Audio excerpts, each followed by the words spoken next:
Hands on the new Macan EV after 2 years of patiently waiting. We've spec'd this from new as our daily replacement to the Tesla Model Y. I'm going to tell you what I love about the car and what's not so good. Also, you can learn at my expense how you should and shouldn't spec this car. Somehow we've managed to get our hands on two, so I can talk you through one in Dolomite Silver as well. I'm going to have a look at the different specs. The overall look of the Macan is completely different to the previous one. There's no two components on it, I don't think, that are actually shared with the old model. These top lights here are actually the DRLs, the daytime running lights, and your main headlights are down here. This has got the upgraded beam. There are quite a few options with wing mirrors. As with Porsche, you can change so many different specs on these cars. You can have these painted in the body colour bumpers, you can have them as we've got them, or you can have them in carbon fibre. Again, the same with the trim down the side of the doors, painted, carbon fibre, or the cheaper plastic option, which we chose. Manually opening flap. You can get an electrically opening flap, but I think it's about £400. I don't really see the point in that, to be honest. So the colour we've gone for is jet black metallic, which looks fantastic when it's clean, but unfortunately it gets dirty very quickly. We've selected the 22-inch RS Spider design wheels, which look absolutely fantastic. One of the other wheel options available is the 21-inch Macan design wheels. I think these have got more of an aero style to them. I personally prefer the 22s. Dolomite Silver with the aero style wheels, or jet black with the 22s. Which one do you prefer? Let us know. On the whole, I prefer the look of the 22-inch Spider wheels. I'm not a massive fan of the aero design style, but yeah, they are growing on me a little bit. One thing I was slightly put off with when looking at these new Macans, I'm sure there's an option to have it painted, but there's quite a large chunk of plastic at the front, which doesn't give off a hugely premium feel. I prefer it if that was painted, but again, when we spec'd ours in black and you're flicking through the configurator, if you've not got one to see in real life, it's quite hard to make out off the little pictures on your computer exactly how it's going to look in real life. When we look at the Dolomite Silver one, the light bar at the back looks like it stands out a bit more in the black, which I think is quite cool. I really like these Porsche letterings on here, so they're like 3D letters. I don't know what the material is, but they look pretty plush. So this car's been spec'd with a rear wiper. Obviously we've not. I think I'm probably going to live to regret that. Inside, this has been set up with my driving position, so let's just see how much space there is. I'm about 5'11". Yeah, it's ample space really for me, and that seat's actually quite far back. While we've got the Dolomite Silver one next to us, this pains me to say it, but I really should have spec'd full leather on this. I think the option's called extended leather. Now it's quite difficult when you're looking at the configurator online. It's very, very dark. I knew it was going to be half cloth, half leather, but looking at the leather in here, I wish we had it. The other thing that I didn't quite realise is on the dashboard and on the door grabs on the door cards, they're all in stitched leather as well. So I think it's only around about 1,200 quid to upgrade the leather. I think I might have missed a trick there. They look lovely. I don't know why I've not selected full leather. It's ridiculous. I hope down the line when we do come to sell ours, the fact that it's not got full leather is not going to put too many people off. Drop us a comment and let me know how much of a mistake you think I've made.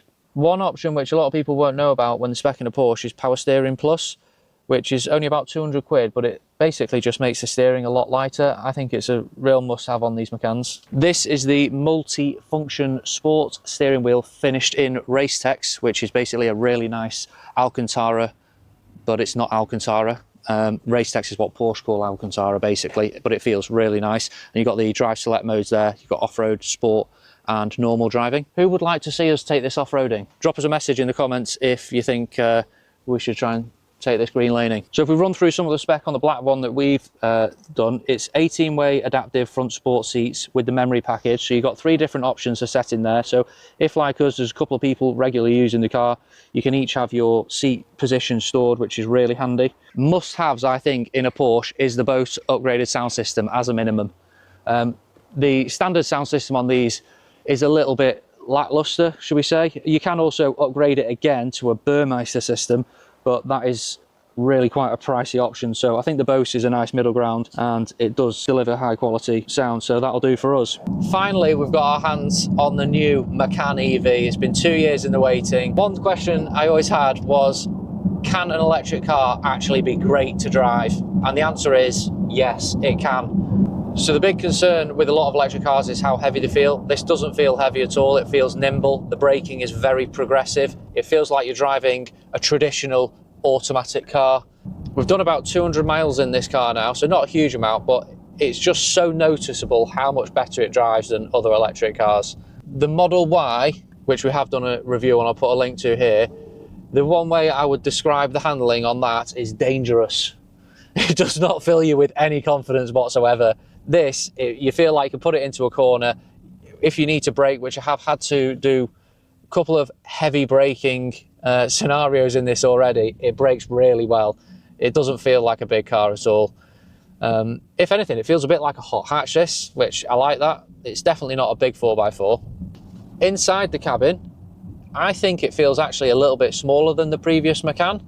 The driving position is definitely lower, and when you put it all the way down, you do feel like you're in a really sporty driving position, which is great. In front of us here, we've got no analog dials whatsoever, which is not surprising for an EV. You've got the curved screen, which I think looks really smart. It's kind of like a frameless design, and the quality of the screens throughout. We've got the passenger display screen there as well, and it's really, really crisp. The climate control is all done off buttons, which is quite nice, albeit some of the buttons are like a touch screen, but the whole system moves in and out, so it gives you the feedback, which is nice. And then you've got the really nice dials in the center for adjusting the temperature and things like that, which is great, because so many cars now, everything's having to be controlled through the central screen, which is a little bit annoying. Talking of annoying, for some reason, every time I get in the car, it asks for a security code, which I understand I need to set that up better, but is it really necessary to have a security code to get into your infotainment system? It's bloody annoying. So talking of options, which I didn't spec, which I know now should have, one of them is the extended leather. We would have got a nice leather stitched dashboard. We've got the extended leather on the seats, the door grabs. So yeah, my fault there. One other thing which I probably should have spec'd, rear passenger side impact airbags. Why on earth Porsche don't make that as standard is beyond me. It's for the greater good for everyone to have as many airbags as possible. My fault, I've not ticked that option. It was only about £300, and now I feel like a bad parent. The ambient lighting in here, which surrounds the car, is really, really nice. That changes with your driver modes, and there's a few different settings you can change. It alerts you for some of the annoying safety systems. Oh, there you go, it's beeping at us again now. On the sport steering wheel, which we've got in race text here, you've got your driver modes on the Sport Chrono button, is it? We've got off-road, normal, sport mode. That's really smart, just to flick in and out of the different driving modes. One option I was definitely not going to miss off is the active air suspension. I can't compare it to one without, but I've had Macans in the past when we had the combustion engine ones, and air suspension is a great option. It increases the ride comfort mainly, and obviously when you put it into sport, it firms it up and makes it handle better. But yeah, absolute must-have for me, air suspension on these. It's around about £2,000 optional extra, but if you appreciate comfortable ride quality, then it's an absolute no-brainer. Guys, thank you for watching the review on our Macan EV. Please give us a subscribe, it really helps us. We're going to have some exciting new content coming to the channel, so stay tuned.